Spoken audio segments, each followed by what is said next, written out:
B7 S4. A lot of taking apart for a vacuum leak, isn't it? Basically, I needed access to this front of the manifold. I've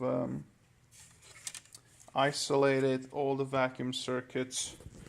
One goes to this pneumatic actuator that operates a flap. So that goes all the way around here. And then this side, combination valves all the way in the front of the solenoid. There's the system, including our solenoid. Long story short,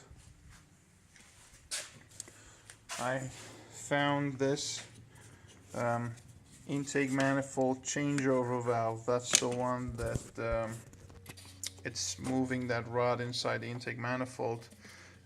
This is supposed to be vacuum tight.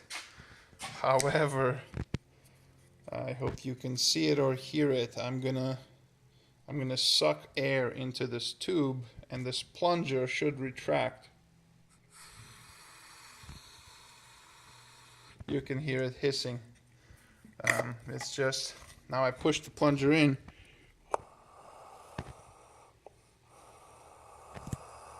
It's not even pushing it out anymore. So this is definitely busted.